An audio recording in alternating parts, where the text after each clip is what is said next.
나이가 들수록 참 희한한 일이 생깁니다. 몸은 예전보다 느려지는데 마음은 예전보다 더 예민해지고 더 지치죠. 젊을 땐 마음 관리라는 말이 와닿지 않았습니다. 그냥 힘들면 자고, 화나면 술 먹고, 상처받으면 웃고 넘기면 됐죠.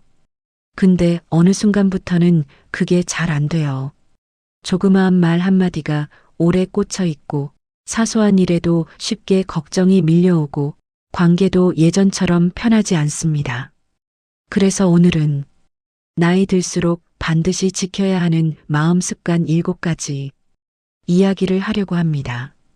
이건 누군가 만든 이론이 아니라 수천 명의 사람들이 조금만 더 일찍 알았더라면 좋았을 것을 하고 말했던 공통된 후회에서 나온 지혜입니다. 이 7가지를 지키면 마음이 가벼워지고 관계가 편해지고 삶이 덜 흔들립니다. 오늘 이 30분이 당신의 내일을 조금은 편하게 해줄 겁니다. 살면서 가장 큰 상처는 사람에게 받는 상처가 아니라 기대에서 오는 상처입니다. 특히 중년 이후에는 가족에게, 배우자에게, 자녀에게 내 마음만큼 해주길 바라는 기대가 많아져요. 그런데 사람은 내 마음대로 움직여주지 않습니다. 배우자에게 이 정도는 알아주겠지? 기대했다가 서운해지고, 아이에게 이제는 좀 철들었겠지?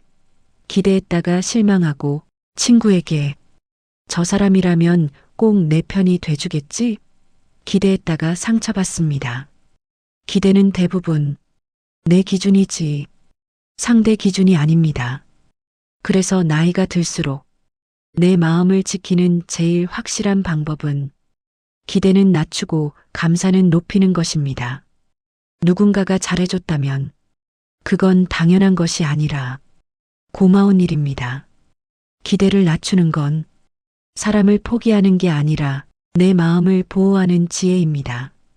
기대를 줄이는 순간 삶은 불평에서 감사로 바뀌고 사람이 미워지는 일이 줄어들고 상처받는 횟수도 줄어듭니다. 나이 들수록 사람을 있는 그대로 바라보는 연습이 필요합니다. 그게 마음의 첫 번째 안정입니다. 감정은 참는 게 미덕이라고 배워온 세대가 있습니다. 특히 40대 이후는 참고 견디고 쌓아두는 게 습관이 된 사람도 많아요. 그런데 감정을 쌓아두면 어느 순간 작은 일에도 폭발합니다. 감정은 원래 사라지지 않습니다. 그냥 잠시 내려놓는 것일 뿐이죠. 그래서 중요한 건 화를 빨리 내는 게 아니라 내 감정을 빨리 알아차리는 것입니다. 아, 내가 지금 지쳤구나. 아, 저 말이 좀 상처였구나.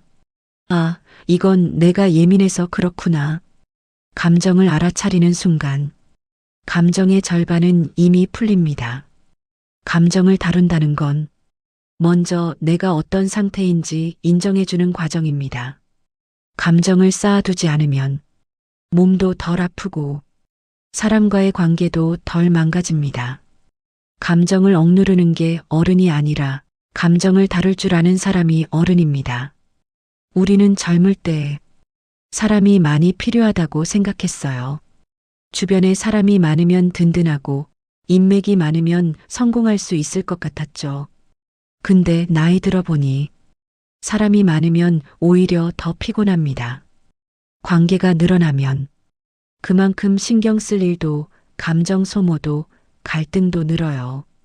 그래서 나이가 들수록 중요한 건 사람의 수가 아니라 마음의 질입니다.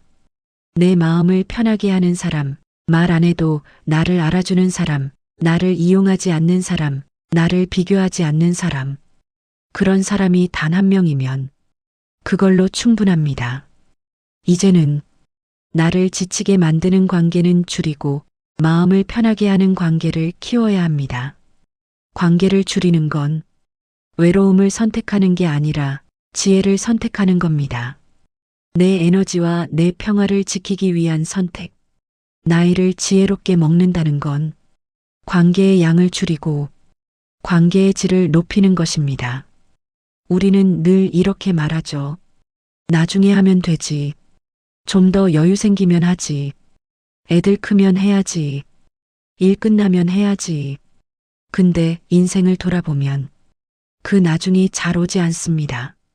나이 들어서 가장 많이 하는 후회 중 하나가 조금만 더 일찍 나를 챙길 거립니다. 나를 밀어두는 인생은 결국 나를 잊어버린 인생이 됩니다. 지금의 나를 돌보는 건 자기애가 아니라 책임입니다. 아무리 바빠도 하루 10분만이라도 나를 위한 시간을 확보하세요. 10분 운동, 10분 정리, 10분 산책, 10분 명상.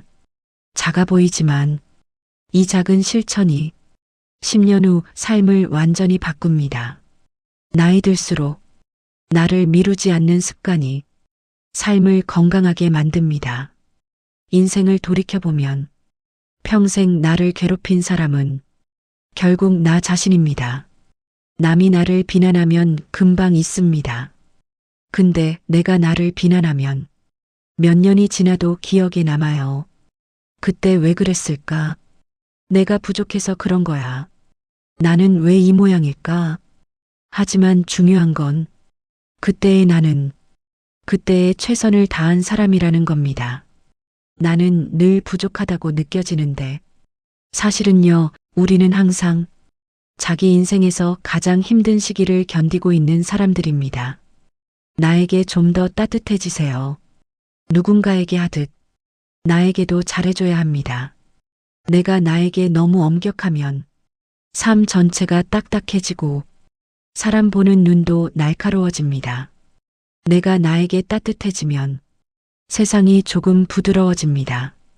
어릴 때는 외모 비교, 청년 때는 능력 비교, 결혼하면 자녀 비교, 중년 이후에는 돈과 건강 비교. 비교는 끝이 없습니다. 비교하는 순간 행복의 기준이 타인이 됩니다. 비교를 내려놓는다는 건 경쟁하지 말라는 게 아니라 남의 기준이 아니라 내 기준으로 살라는 뜻입니다. 나의 속도, 나의 환경, 나의 능력에 맞게 나는 이미 잘 살고 있습니다. 나이 들수록 필요한 건 속도보다 방향입니다. 비교를 내려놓으면 삶이 훨씬 평화로워집니다. 여유는 시간이 많다고 생기는 게 아닙니다. 돈이 많아도 생기지 않습니다. 여유는 욕심을 줄일 때 생기는 겁니다. 내가 꼭 잡고 있던 걱정 하나, 미련 하나, 원망 하나를 내려놓는 순간 마음의 공간이 생겨요. 그 마음의 공간이 바로 여유입니다. 마음이 여유로운 사람은 문제가 와도 크게 흔들리지 않고 사람에게 상처받아도 금방 회복하고 삶을 더 크게 바라봅니다. 나이 들수록 평화가 힘입니다. 여유가 힘입니다. 오늘 이야기한 7가지 마음 습관. 이건 누군가의 조언이 아니라 수많은 사람들이 늦게 깨달아 후회했던 마음의 공식입니다. 우리는 매일 늙어가는 게 아니라 매일 성장하고 있습니다. 오늘 7가지 중 단 하나만 실천해도 당신의 내일은 지금보다 훨씬 평화로울 겁니다. 당신은 충분히 잘하고 있습니다. 그리고 앞으로 더 잘할 겁니다.